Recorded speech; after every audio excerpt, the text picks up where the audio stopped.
Hello, Ramzan സീരീസിലേക്ക് എല്ലാവർക്കും സ്വാഗതം. ഒരു ബേക്കർ ആയതുകൊണ്ട് തന്നെ എനിക്ക് റംസാൻ റെസിപ്പീസ് മാത്രം കാണിക്കാൻ പറ്റില്ലല്ലോ, ബേക്കിങ്ങും കൂടെ ഇന്നത്തെ വീഡിയോയിലുണ്ട്. ഇന്ന് ബേക്കിംഗ് വർക്ക് ഉള്ളത് കൊണ്ട് തന്നെ ഞാൻ ഒരുപാട് ബിസി, ടൈം ഇല്ല, നോമ്പ് കുറിക്കാൻ ടൈമായി. ആ സമയത്ത് പെട്ടെന്നൊരു സ്നാക്സ് ഉണ്ടാക്കി. ഉള്ളിവടയാണ്, പെട്ടെന്ന് ഉണ്ടാക്കാൻ പറ്റുന്ന ഉള്ളിവട ആയതുകൊണ്ട് ഉള്ളിവടയും ജ്യൂസും എല്ലാം പ്രിപ്പയർ ചെയ്ത് വെച്ചിട്ട് ഞാൻ എന്റെ ബേക്കിങ്ങിലേക്ക് കടന്നിട്ടുണ്ടായിരുന്നു കേട്ടോ.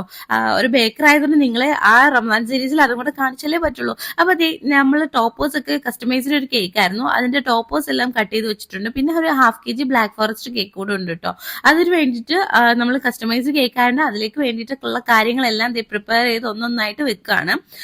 നോമ്പ് മുറിക്കുന്ന സമയത്താണ് ഞാൻ ഇതെല്ലാം ചെയ്യുന്നത് കേട്ടോ. അവർക്ക് അത് കഴിഞ്ഞ് കൊടുക്കേണ്ടതാണ്. നോമ്പ് മുറി കഴിഞ്ഞിട്ട് കട്ട് ചെയ്യാനുള്ള കേക്ക്സ് ആണിത്. അപ്പം നമ്മളുടെ ടേസ്റ്റിന്റെ കാര്യത്തിൽ ഒന്നും കോംപ്രമൈസ് ഇല്ല കേട്ടോ. അടിപൊളി ടേസ്റ്റ് ആണ്. 2 കേക്കിന്റെ റിവ്യൂ കിട്ടിയിട്ടുണ്ടായിരുന്നു. ഇതും ഒരു ½ kg ബ്ലാക്ക് ഫോറസ്റ്റ് കേക്ക് ആണ്. അപ്പം ഈ 2 കസ്റ്റമൈസ്ഡ് കേക്കിൽ ഒരു കസ്റ്റമൈസ്ഡ് കേക്കാണ് ഫസ്റ്റ് വൺ. ഈ കസ്റ്റമൈസ്ഡ് കേക്ക് എനിക്ക് ഒത്തിരി ഇഷ്ടപ്പെട്ടു. ഒരു ഫാമിലിക്ക് പറ്റിയ ഒരു അടിപൊളി ക്യൂട്ട് ആയിട്ടുള്ള ഒരു കേക്ക് ആയിരുന്നു കേട്ടോ. കസ്റ്റമർ തന്നതിനേക്കാളും അടിപൊളിയായിട്ട് ഞാനിത് ചെയ്തു കൊടുത്തിട്ടുണ്ടായിരുന്നു. കസ്റ്റമർ റിവ്യൂ ഒക്കെ ഉണ്ടായിരുന്നു. അതിന്റെ ഇൻസ്റ്റാഗ്രാം പേജിൽ നോക്കിയാൽ മതി കേട്ടോ. അപ്പൊ നമ്മുടെ ഈ 2 വർക്ക്സും അടിപൊളിയായിട്ട് നമ്മൾ കംപ്ലീറ്റ് ചെയ്തിട്ടുണ്ട്. റമദാൻ സീരീസ് 5 ഇവിടെ തീരാണ്. ബൈ.